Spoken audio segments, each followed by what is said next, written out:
We welcome you here to this fourth in a series of 5 presentations on politics and ethics.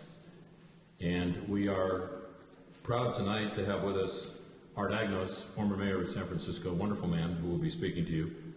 But before we start the program, it's on a sad note that we begin this.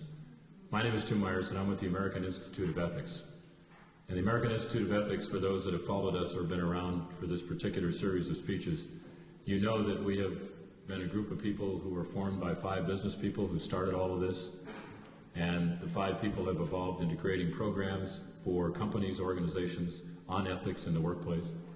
And we had asked for a group of people to kind of march with us, walk with us, be part of what we were. And so we had a large group of people, many of whom are here tonight, and we appreciate your continued and ongoing support.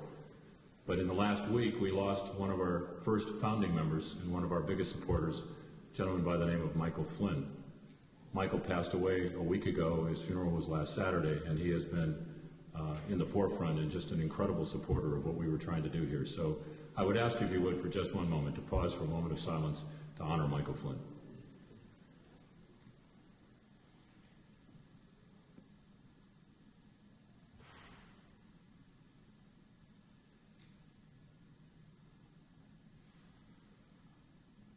Thank you very much. I know that Michael's looking down going, move on, Jimmy, I got things to do here in heaven. I haven't got time to be worried about introductions for me.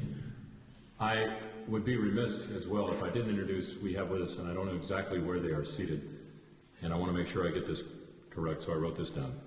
A group of Russian business people from the Center for Citizens Initiative. There are about 15 or 20 who come from all areas of Russia. Where are you? Are you in the back there? Stand up. Come on.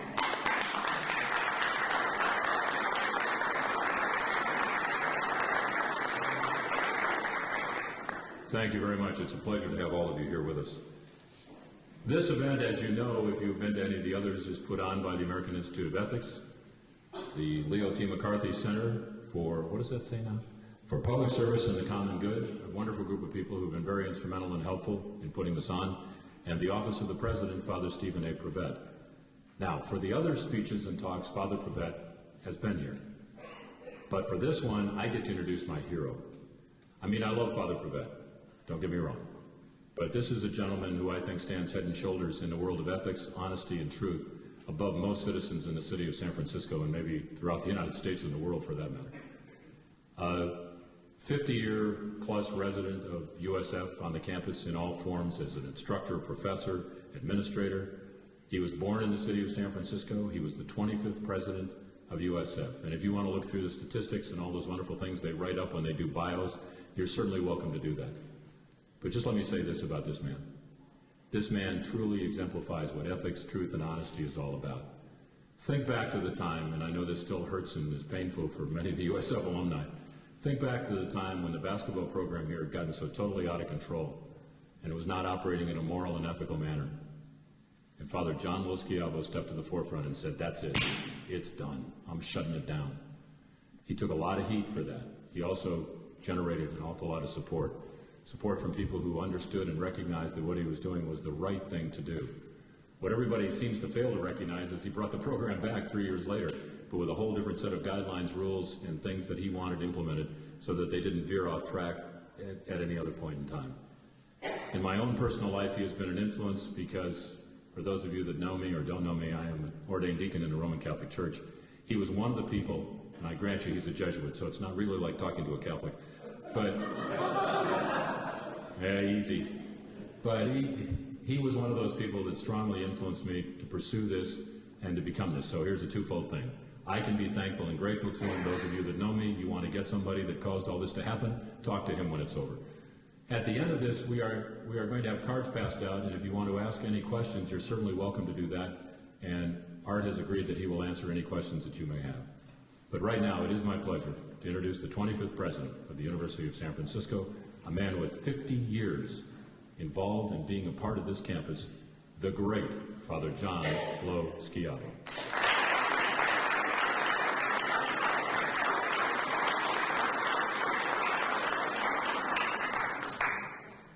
One way or another, he always manages to embarrass me.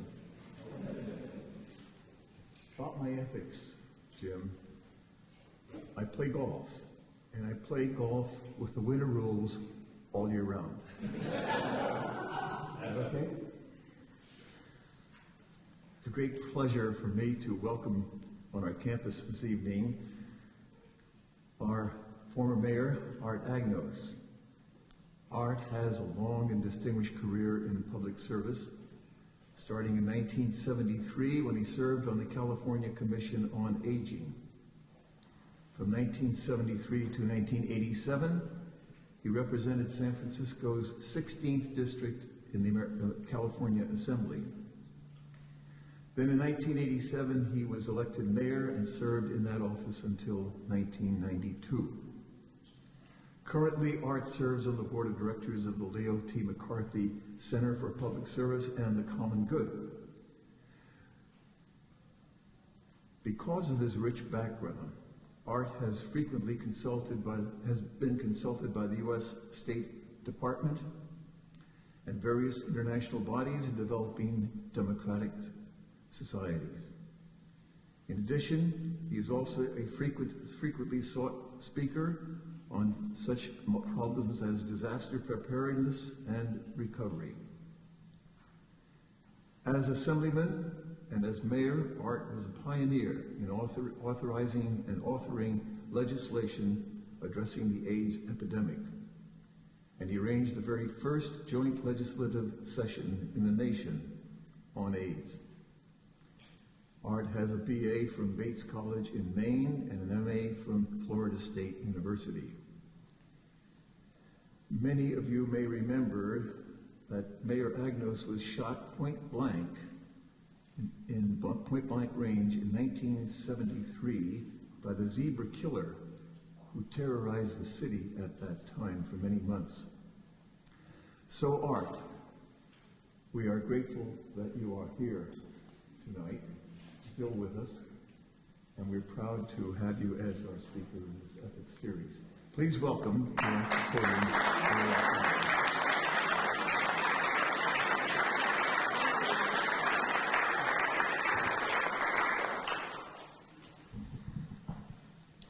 Well, thank you very much, Father Loschiavo. It's a delight to be back in the saddle with you again. It's been a long time since we were doing our little partnership for the city. When I was in City Hall, as you heard, Father Loschiavo was the president of USF, and there were many community activities where we worked together on behalf of the university as well as our great city, and I'm grateful to be introduced by him this evening.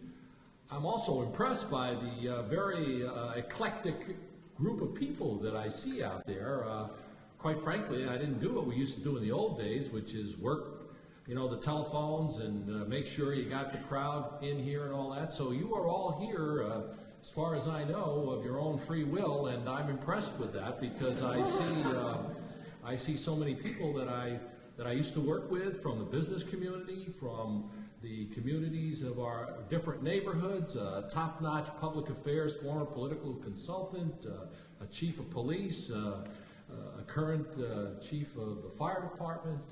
It's a very impressive group of people. Former commissioner of mine here, Jane Morrison, and a number of people. It's just a delight to see them all, and I hope I live up to the standard that my predecessors, Mayors Newsom, well, now he's not a predecessor, he's a current, but my predecessors, Mayor Willie Brown and Frank Jordan, who I know had very enthusiastic crowds and did a great job here in what is, I think, one of the bright new subjects for this university and for our city to be paying a lot of attention to. Certainly the country is, and I'm especially grateful to the American Institute of Ethics for bringing this about, for stimulating this topic, and for bringing us out of retirement to share our experiences with you so that hopefully some insights will come out of them as we experience them. I have a very special feeling for the Leo McCarthy Institute for Public Service and the Common Good. I don't think it's any secret to anybody in this room that Leo McCarthy is my best friend, my mentor in politics.